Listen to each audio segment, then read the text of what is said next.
Do your shirt hang low? Do it wobble through the floor? Can you tie it in a knot? Can you tie it in a bow? Can you throw it over your shoulder? Da-da-da-da-da-da. Do your chain hang low? Is that your chain? Do you remember that song? I do.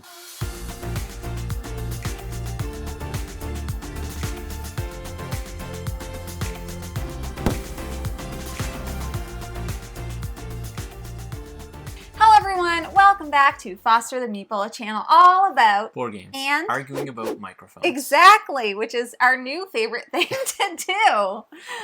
It's always got to be something of the equipment. Yep. We are here today to do another board game snapshot.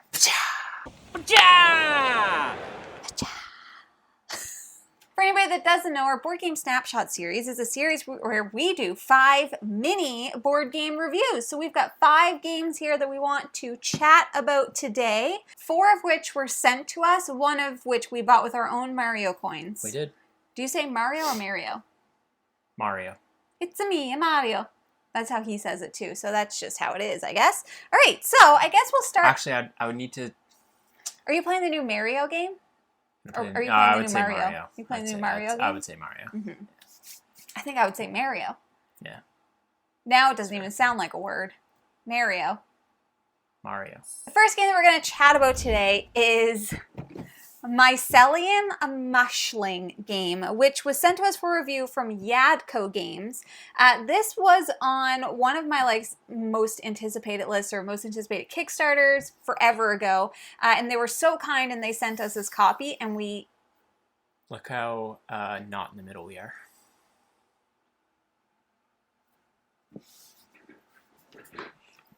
There we go.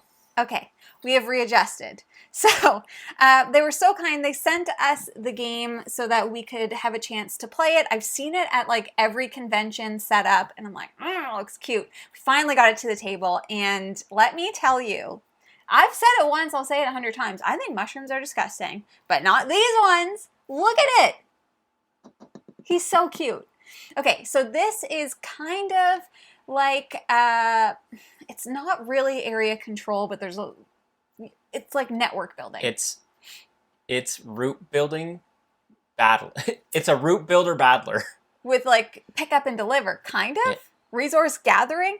So basically you take on the role of a little mushling group. Faction or whatever. And there's 4 different colors that you can be of the mushlings. You can play this game for between 2 and 4. You can do, there is a 2-player mode where each person plays as 2 mushling groups, which is how we played. There's a team mode and there's a ton of different variations, but in the game, you are building out different paths so that your little mushlings can collect spores and different types of nuts, like a walnut or an oak nut. An acorn, a willow nut. I don't know. They're no, it's nutrients. Nutrients. I was like, it's not nuts. What did mushroom do with a nut? Well, because when you flip the card, it says walnut.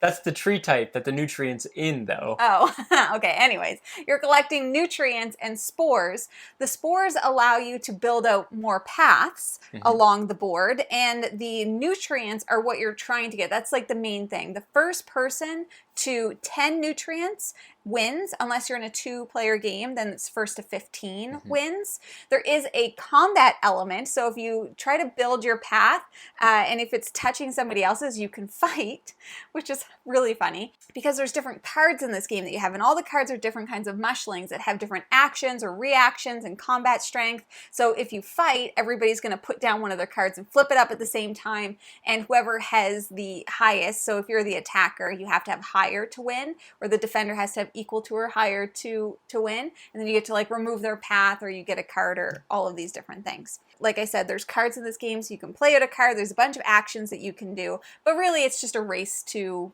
either 10 or 15 depending on the player count. I knew this game was going to be cute, but I didn't realize how much I was going to like it. It is real thinky. It's almost abstract in a way, because you're kind of puzzling out okay, well, I need to have my path here along this edge of this hex in order to collect this, but Jeff is also in the willow tree trying to get the willow nuts from me. Anyways, I think it's really, really good. yeah, I don't know. It's adorable and it's fun. And it comes with so many different variations. Like, so good. I didn't know how I was going to feel about this game. But I'm going to talk about, I mean, Jamie's kind of nailed the theme. I mean, it's very cute. The card art is incredible. There are they called leaders or? Captains. Captain cards, and they all kind of have like a mushroomy play. Oh, heroes. Hero cards, and they all kind of have like a mushroomy play puns on famous heroes. Like, what was the Robin Hood one? Rotten Hood. Yeah. And their ability is basically taking from everyone and dispersing it out. There's a whole stack of these like pun-esque hero cards, which are phenomenal. But mechanically in this game, I very much enjoyed it. As Jamie mentioned, you're building out this path, so there is this pick up and deliver aspect with that battle mechanic, which sounds insane, but works it's so fun. It's very simplistic. The battle is not complicated. It's basically, do your paths touch? Do you want to fight me? Yes or no? Let's play out some cards. What I think is why this is so puzzly is there's a interesting kind of action progression that you have to go through, and you might put your mushlings out, so the last thing you do on your turn is place your mushlings out for a future turn. But then other players get to take their turn, and they can mess with your roots and mess with your paths. It is very mean. So you might have your mushlings out and being like, oh man, I'm going to get 3 spores this turn, or my next turn, and someone's like, no. No, look what Jamie's doing. Jamie's going to get 3 spores. Like, we need to attack her paths. Or her network in order to not let her do that. It blew me away. It honestly blew me away, and I think part of it was just because I wasn't expecting it to be quite as mean as it was. Yeah. And Jamie and I very much like that mean interaction piece in games. We leaned into it. But this one shocked me, and it's one I'm really looking forward to playing at 3 and 4. I think it's going to be phenomenal. Same. I cannot wait to get this to the table again. I think our friends are going to love this. And so if this is something that you feel like you were unsure about, I just have to say, like, every mushroom game, I'm like, ugh, another mushroom game. They've all been good, though. This was the first one I think I had heard of, though. Right, and then, because we talked about this one, like, a year plus ago. Yeah. And then all of a sudden, there was all these other mushroom games coming out, to the point where I was getting confused. Yeah. About, like, I was like, well, was that the one we talked about? And it's like, no, this is a different one. Yeah, because there's Mycelia, there's Mycelium. Yeah, they've all been very, very good and all very different. All different. Yeah. Totally different. Anyways, that is Mycelium, a mushling game. Probably one of the cutest games to exist. It is. It's like, you just need to, I don't know, you'll see it in the B-roll, but the art is amazing. And it's just also comical. Easy on the rules, high on the strategy. Yeah. Next up is one we actually purchased ourselves, so this one was not sent to us. Is from GMT Games, and that is Banish the Snakes. I just shook the whole camera when I placed that down. Banish the Snakes is a 2 to 6 player cooperative game where you are thematically trying to convert all of the pagans in Ireland to Christianity. Yes, and this is like historical, like historically St. Patrick. Yeah. I think I didn't know. the snakes are a allegory, or whatever you want to call it, for paganism and that sort of thing. So in Banish the Snakes, you are playing over this map of Ireland. There are a bunch of different groups, and basically what you have to do is convert all of the laymen to Christianity. But there's this hierarchy of importance. So in each little area of the map, there's a layman, then there's a chief, and then there's a chief who is supported by the king of the area, and then there's a high king who rules the entire land. So each of these, and then also there are druids. So and all of these leaders, chieftains, druids are trying to keep paganism in the land. Yeah. And you are going around kind of as like an apostle, I guess, or whatever, and trying to convert people to Christianity. And you do that by essentially this really unique kind of like dice manipulation piece. And there's event cards. And I think one of the most unique systems of this game is how the card system works. So each card is an event you're going to flip up and activate. And the card that preceded it has a color token on it. And that color token is going to tell you what to do on the next card. And depending on which color is up, the severity of that card is going to increase or decrease in your benefit. So ultimately what you're trying to do is That's a tough word. hierarchically. I don't even know. What you're trying to do is go through the hierarchy and convert. So maybe you want to tackle the High King first and convert him to Christianity, because then that's going to make it easier to convert the chiefs. But if there's a druid in the area, you have to get rid of the druids first, because the druids basically oversee everything. So again, you're doing that through essentially card play, event card play, and manipulation of dice, moving from area to area, and it's really pandemic-y. Yeah. It feels a lot like Pandemic, because there's events that come up and you might spend your entire turn converting this entire region to Christianity, and then you move, and then all of a sudden an event comes up and it's converted all back. It's frustrating. It's very difficult. Yeah. You can win this game through converting everyone, which we actually did on our first play, which is very rare. But there's also like a varying degree. Like at the end of this game, if you score like X to X, you've done really good or whatever. The other thing too is there's this round tracker that's going to continue to decrease through the game. And as certain thresholds are met in this round tracker, you're actually going to add more negative cards into your deck.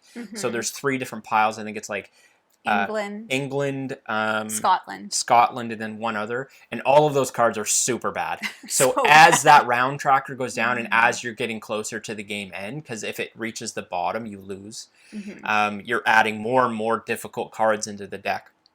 It really gave me kind of like Spirit Island, pandemic-y vibes. Yeah. Because you feel hopeless sometimes. Very, very much enjoyed the play. Yeah, I really, really liked it as well. Like, GMT games for us are usually a hit. I mean, they can be very methodical in how everything plays, which honestly I kind of like, because you know, like, okay, here's the formula of how everything works, but you have no idea like how the game is going to go, because the events that come up and the varying degrees of difficulty. And like, there were a few rounds in a row where we're like, we cleared something and then the event came up and it was like, psych! Everybody's converting back to paganism. You're like, ugh. The one thing that I do remember from the play that didn't affect me so much, but Jeff was the one managing the board state. And when those events were coming up over and over again, and you're like, okay, well, I just set this up and now I have to do it again. I have to do it again. I think that was the only like negative. Yeah, I would agree. There is some serious management insofar that when those events come up, there's a procedure of, okay, well, this king now needs to be like, you might have to remove the High King, for example. Like, there might be an event to be like, so let's just say, for example, you've converted the High King to Christianity. There could be an event that comes up later that actually removes that High King from the board completely. And then there's a hierarchy of adjustments that you need to make. You know, procedural steps that you need to follow to replace the High King. So if those events are constantly coming up, it does become a little bit laborious to manage all of that. And that just happened to be how our events were triggering. Yeah, you could avoid that completely, but it's one thing certainly to be mindful of. Yeah, but I really liked it. The theme to me is like, it feels silly, but like, I know it's a piece of history or whatever, but like, just going around being like, pagan, no, pagan, no. I don't know. I thought it was it's really interesting because like all of the apostles, or I don't know if they're called apostles, but whatever, have some asymmetry involved. Yes. And like your apostle can die. Yeah. Your apostle can die, and that's not necessarily a bad thing, as long as you have another apostle kind of that can carry on the tradition. So if your apostle dies, it's like almost kind of beneficial because their grave is in the area, and that actually benefits. It's like a martyrdom type thing. Yeah. I think this type of game, if you like cooperative games and you like that kind of pandemic system, definitely one that's worth checking out. Yes, but it is a heavy game, so is heavy, but heavier than Pandemic for sure. I don't think it's a heavy rule set. I would say it's medium heavy. I think like this would probably, of all of the GMT games that we've played, this one probably has the easiest rule set that we've played, but that doesn't make it an easy. I just want to prepare people because the way that GMT rulebooks are, it is a bit... It's very procedural. It's very procedural, so it's a bit different, but it's not like once you get rolling, you're like, oh, this isn't difficult. Yeah. So the next one that I want to talk about is a solo game that Jeff has no opinion on. None. But that is Eila and Something Shiny. Everybody says Eila. It looks like Eila. I think it's Eila. I do have one comment. It is adorable. It's freaking adorable. That's all I have to say about it. Okay. So, I'm just going to say Eila because that's what everybody else is calling it. But it might be Eila. I don't know. Somebody correct me. Who knows? Eila and Something Shiny is a solo campaign game. It runs through 5 chapters, and the game completely teaches you how to play as the game goes along. Essentially, it is like a story that you are following, but you are going to be making different decisions to determine the outcome of every story. So the first scenario is going to be your intro scenario, which teaches you all of the base rules. It follows little Eila, this little bunny, and she's just like a little baby bunny. And then she grows up throughout the story and all of that stuff. And her mission and all she wants is to find, where is it? Something shiny. She wants to find the shiny thing. It's like Lord of the Rings. I can relate. Yes, it honestly, it kind of is like Lord of the Rings story. So like I said, you're going to start off with the intro, which is very simple, very basic. And then you're going to go to the next chapter. And every chapter comes with a prologue, which is a little graphic novel, like just a little mini comic book that kind of walks you through a little story. Then it's going to show you the setup. And then the rule book is going to tell you how the rules change for that chapter. Beyond chapter 0 and 1, I think, everything starts to have alternate endings. So what you do and what you decide, and there's like random cards that you could pull and make a decision that are going to lead you to a different ending. So everybody's experience with this game and the story could be very different. So I have played the entire thing. I've done chapters 0 to 5. A few things, so I think it is super, super cute. If you are looking to get into campaign games or actually even into solo games, this would be a fantastic place to start. You could definitely play this with kids if you want to play it cooperatively with your kid. But it is very simple. I didn't find it to give me like a ton of challenges. And a big part of this game is that you're to be reading the story and engaged in the story. If you get gamer brain, and you just go through cards and you're like, okay, collect this resource, do this, collect this, okay, I'm going to do this and this. You can very easily do that with this game, but you shouldn't do that with this game because the whole point is that you're playing a story. Yeah. And I did notice myself doing that a few times, but it is because like some of the story cards, like basically how it works is you pull the story, you make a choice, the card will tell you if that then gets put into the future or into the past. If it gets put into the future, that same card is going to come up again. So when that starts happening, I'm like, well, I'm not reading this again because I've already read it. So that was kind of one thing for me that I was like, I need to be more mindful and actually try to get into the story a little bit more. I really enjoyed it. Like I enjoyed my experience. I played the entire thing in 2 days. It does not take a long time. In all fairness, like this was gifted to us, so I have no idea what the price point is, but I would say that if I had paid like a lot for this, like I have no idea, like, but if this was like $100 campaign game, I would have been disappointed because it wasn't very long. But then again, I also just powered through it, and maybe not everybody's gonna do that. Very, very adorable, super enjoyable. I am definitely gonna be recommending this to a lot of people. We have a friend that plays solo that I'm like, I'm gonna lend this to him because you can play through this multiple times. Once again, if you make different decisions, the story's gonna change. And then you can also lend it out or gift it because other people can play it. It's not like a legacy game. Super cute. Would recommend depending on who you are. This is not going to be for everyone. I think that's fair. Yeah. So anyways, Eila and Something Shiny, Eila and Something Shiny. So adorable. Love bunnies. The resources, little carrots. Love that. Love that journey. But just if you're playing it, make sure to read the story and don't always be like me. Yeah, it's interesting. I mean, I don't really have, I haven't played it, so I don't really have any input, but I have some input about that piece of it where it's like, you know, if you're just going to go through the procedures of playing the game, then you're kind of missing the point. Because I found myself doing that in games like Tainted Grail. Yeah. Where it's like, you know, it has all of this story, but I'm just like going through being like, okay, I got to get this cube and this thing. I will say, like, I loved the graphic novel aspect of it because you get to, like, read what happens before, and then you're like reading the story as it unfolds. And like there's a bunch of, I don't want to say anything because there's a lot of spoilers I could say, but like there's a bunch of new mechanics that get added, and some of them are really cool.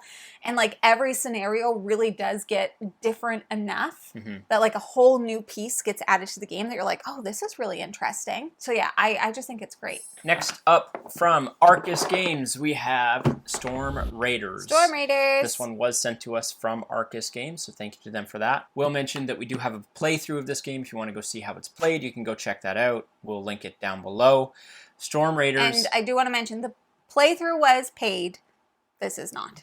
Correct. Mm-hmm. Storm Raiders is a pretty light to mid-weight pickup and Contract fulfillment game where it's kind of a rondel board where you're going to be moving around. You have your own player board with different vehicle types, and those vehicles can do certain things. They have some sort of asymmetry, and they allow you to move to different sections of the board. You're going to be collecting resource types in order to fulfill contracts that are on the board.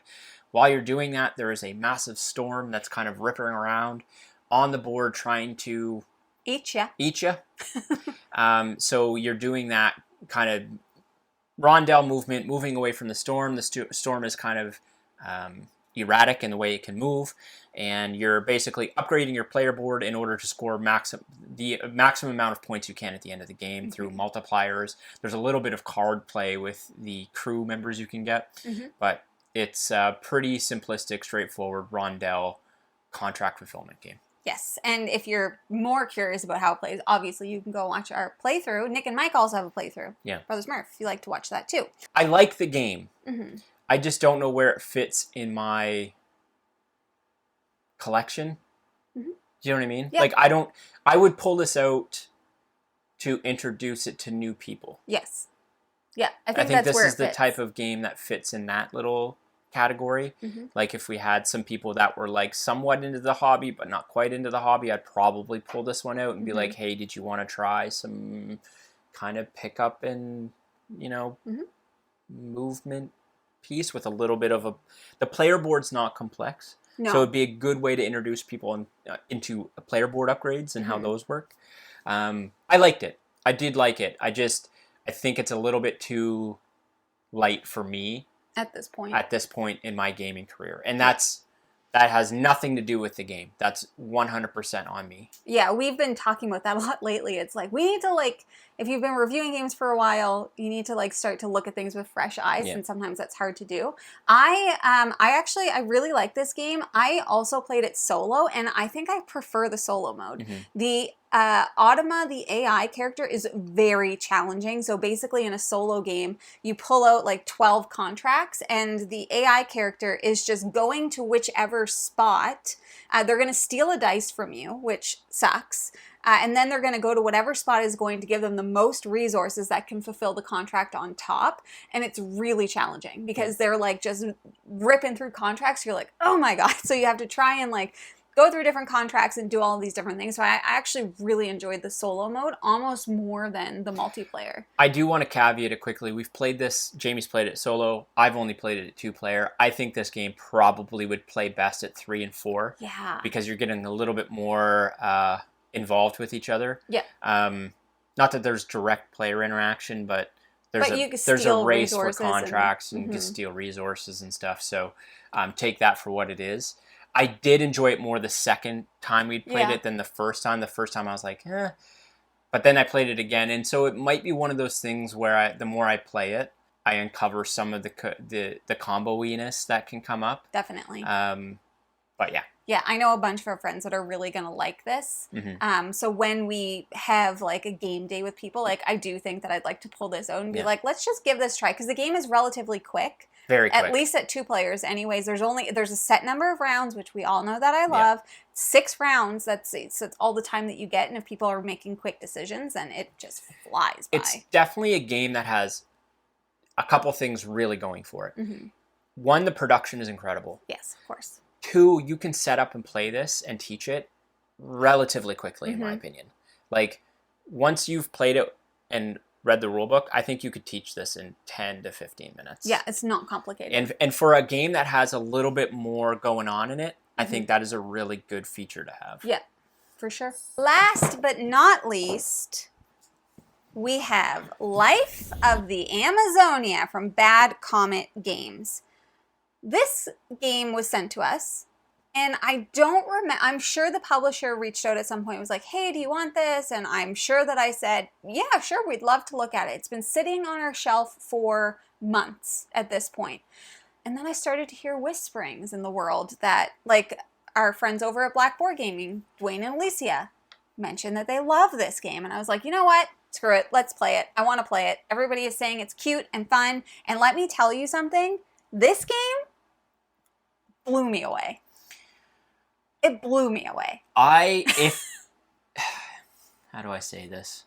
This game could take off if it gets in the right hands with the right people. Yes, I totally agree. So just to give you a little bit of context, Life of the Amazonia, you are building out, each player is building out their own little jungle. And what you're trying to do is you are trying to add different animal types into your jungle, very similar to Cascadia, to score as many points as possible. So I think there's like 6 or 8 different base animal types. And they all want to be placed in different types of terrains, next to different things. They have all different scoring objectives. So that is like primarily what you're doing. How you are doing that, though, is by bag building. So there are a bunch of different resources. There's coins, there's leaves, there's food, and there's water. So every round you're pulling 5 tokens from your bag. With those tokens, you are doing as many actions as you can possibly do from all of the options that you have. Then you are putting those tokens into a little discard boat, and then you're pulling 5 more for the next round. And you, with those tokens, are buying more tokens to build up your bag. Because in order to play the animals, you have to pay the resources that they need. There's also a couple of tracks that you're going on. There's a track that's going to allow you to get more terrain tiles. There's a track that allows you to get these little trees. There's a track that allows you to get water lilies, that all of them are tied into how the animals score. You also start off with a unique animal that has its own placement and that's going to allow you, give you a special ability. All of these things, it is like, in the simplest terms, I would say this is like Cascadia Bag Builder bumping tracks. I was just going to say, that's exactly how I was describing it. Is that not a dream come true? And I know it's not always great to like throw out a shout out to another game when we're doing these things, but that's the best way I can explain it to other people. Like, this game is Cascadia with bag building and tracks. Yes. And like, so there's the 8 base animals, and then there's so much variation in this game because each of the base animals scores one way, but then there's like side A, B, C, D, E. Like, you have all of these different options. You can mix and match them. There's a bunch of different unique animals that you could be. So like when Jeff and I played last night, I was an armadillo and he was a turtle. I was a turtle. Yeah. And then I immediately, so we played this 2-player last night. I immediately set it up again and played it solo. And I was a sleuth in that. So yeah, let me just jump into that. I've also played it solo. The solo mode of this game is very similar to Calico's solo mode, if you've ever played that, where it gives you kind of like a scenario setup. It's like, use these animals on this side. This is the amount of points that you're trying to score. Or there will be different like things. It's like, make sure you get X number of jaguars or whatever it might be. And the AI character is just like taking animals from you and moving up the tracks, which is just going to subtract from your score at the end of the game. I loved this. I did not expect to love this so much, but as we were playing it, I was like, I freaking love this game. But it has everything that I love. Like, I love bag building, I love tile placement, and I love Cascadia. I love animals. It combined a lot of really good things in a really satisfying way. I mean, again, I'm very much of the opinion that there's a ton of nature games out there now, and it's hard to stand out. It's almost becoming too much. But this is one I really enjoyed, and I didn't really think I would. Tell the people about the frog meeples. Yeah, so I will just throw this out. I mean, feel free to look up imagery or whatever you want. The meeples that are in this game are some of the best, cutest meeples I've seen in any board game. They're all screen printed. They're all screen printed, and they're all adorable. I don't know if we have any special copies, so take that what it is. I don't think we do. I don't think we do. But this is the Kickstarter edition. Okay. But I think that just means it comes with the expansions. Yeah, I don't know if... Just take that for what it is. The screen printed meeples in this game are absolutely to die for. And I will say that, like, I felt like the game at 2-player took a little bit long. I did mention that, but then James was like, "Oh, there's a lightning mode." So like they've considered that, I guess, which I appreciate. It wasn't like hours and hours and hours. No. It just felt like it could have shaved off like 20 minutes or so. But I think you can make kind of an adjustment if you wanted to. Just the end game's triggered by animal piles being depleted. Yes. And we might have just been the way we played We're it. taking a bunch we of might have different just ones. been taking different ones because we wanted to see how they interacted with each other. Yeah.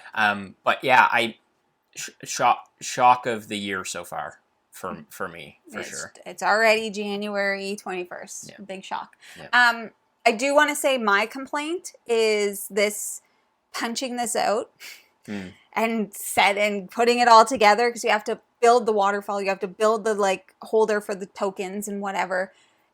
That took me like an hour. But you only have to do it once. You only have to do it once. You don't have to take everything apart. And I was sitting there, and Jeff heard me. I was like, I don't know if this game better be worth it. Like, honestly, because it took me so long. It was so worth it.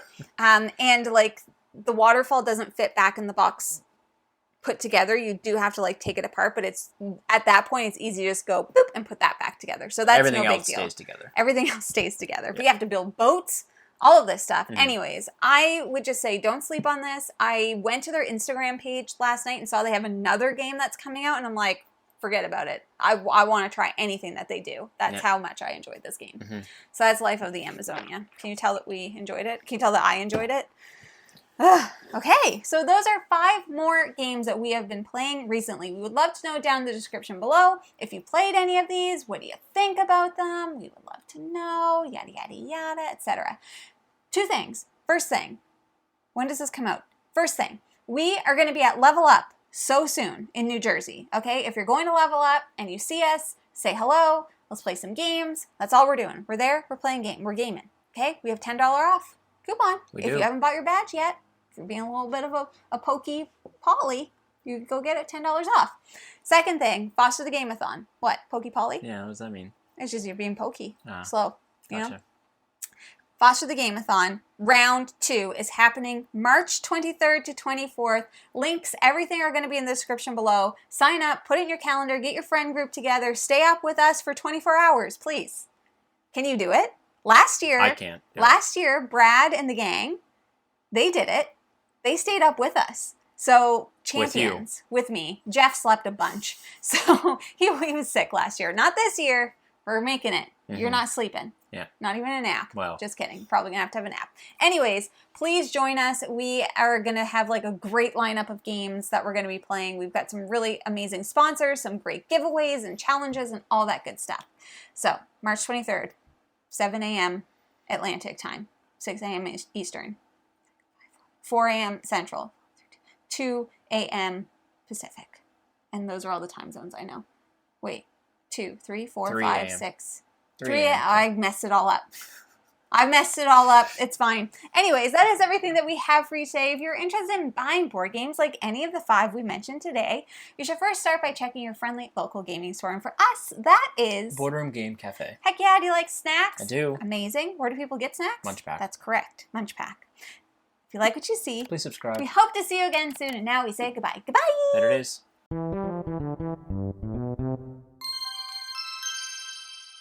Hello everyone, welcome back to, is the camera too close to us, do you think?